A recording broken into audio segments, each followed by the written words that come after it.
Installing an air baffle.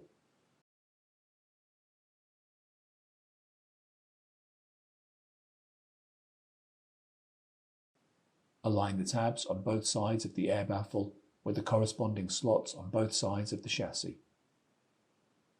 Lower the air baffle into the chassis and press it down until it is securely seated. If you disconnected the M.2 drive cable, reconnect it.